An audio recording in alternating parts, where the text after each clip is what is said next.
Education Minister Stephen Lecce has rolled out a three-scenario plan to get Ontario's school children back to school this fall. However, the question remains, how will the delivery of education look in September?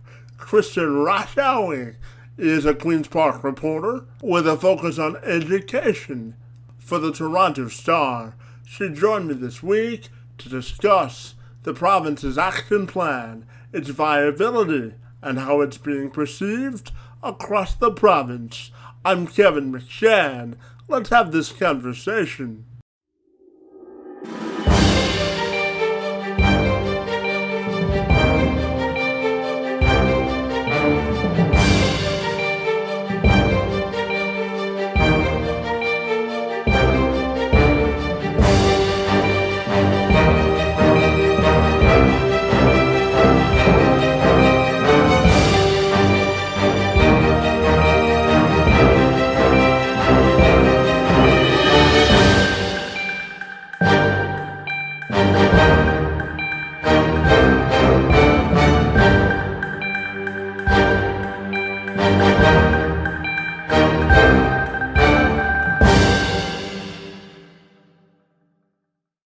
Rushowy says that school boards from all across the province are receiving plenty of feedback from parents and students and embracing the prospect of flexibility in their approaches as they work to navigate and implement the safest return to the resumption of education this September.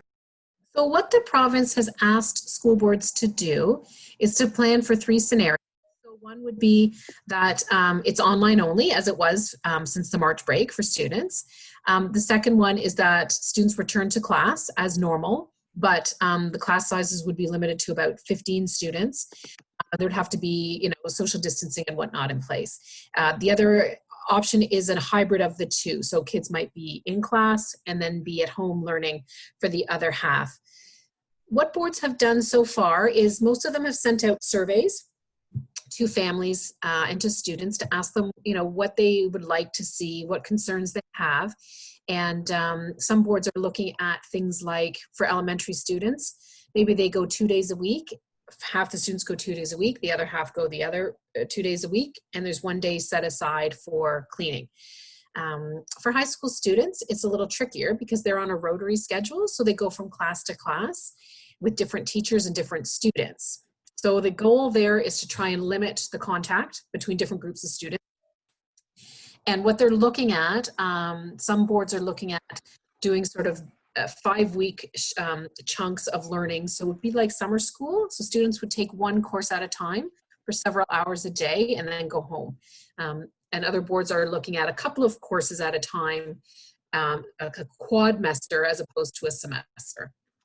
And can you tell me what's the province's plan for the districts that service low-income or disadvantaged children about providing them the resources for online learning?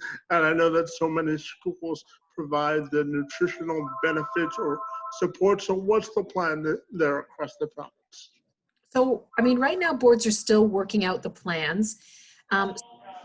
March, when the pandemic hit, school boards got out devices to as many kids as they could. The Toronto District School Board and tens of thousands of devices. So iPads, all kinds of things, laptops.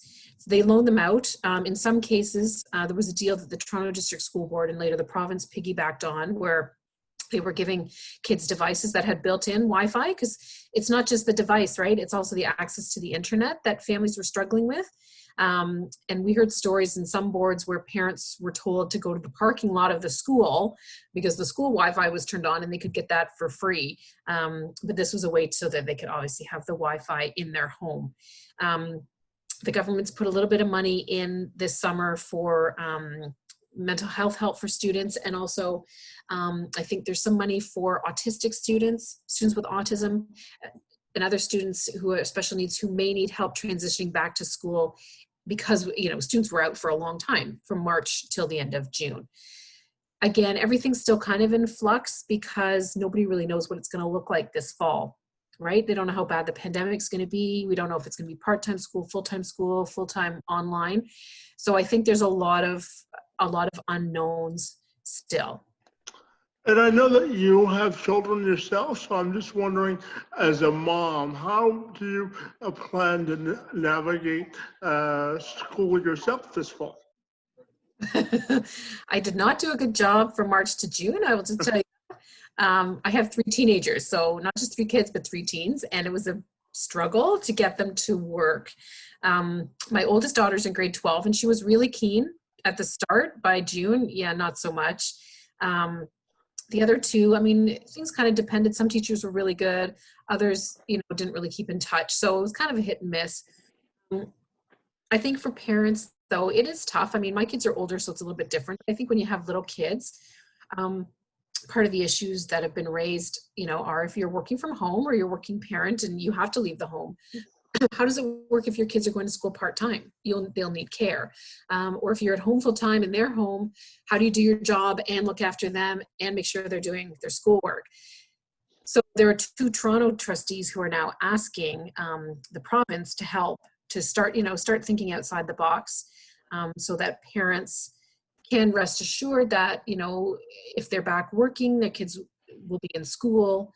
They're asking the province and school boards still get more creative solutions, like trying to find, for example, if the idea is that kids go back half-time or the classes are smaller and they have to go back half-time, maybe they look at unused public space or unused commercial space so that they can have bigger classrooms, extra classrooms, so that all kids can be back at school.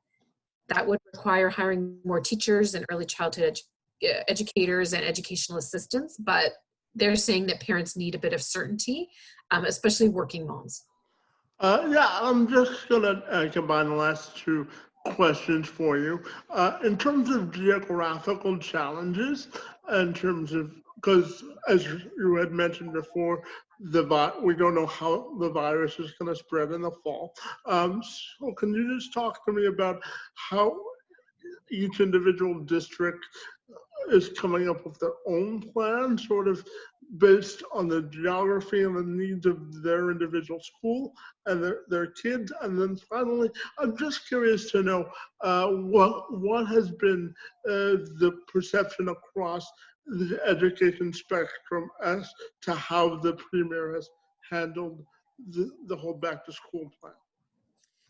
So right now it is up to boards to plan for their local circumstances, and that's something the education minister said was important. And school boards themselves were asking for a bit of flexibility. It's not a one-size-fits-all. The way something works in Toronto is maybe not the way things are going to look up in Sudbury. The one thing in particular for boards, geographic-wise, is the busing. Kids have to be socially distanced on buses. Up north, they tend to spend a lot of time on the school bus. The big question is, how does that work, right? How can you socially distance kids, get them all to school when a bus normally holds 50 to 70 kids and you can only have 20 to 25 on the bus? That's going to be a huge issue coming up.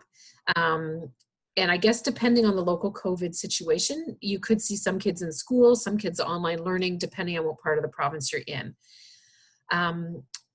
The criticisms the province has come under is just that it could lead to a patchwork. Some boards look this way, some boards look the other way.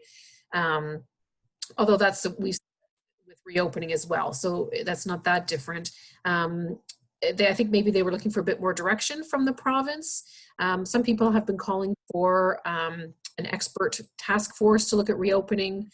The province has 17 odd tables of different groups looking at the reopening, but they're calling for one sort of overarching committee to help with that, which they have done in the states. Some of the southern states have done that. So I think while the school boards do appreciate the flexibility, I think some people were looking for a bit more direction from the provincial government. Hey, Chris, we want to thank you for a few minutes and talking to us about Ontario's return to school plan. I know how busy your schedule is, so I really appreciate your time. And thanks so much for joining us this afternoon. Thank you very much, Kevin. Thank you.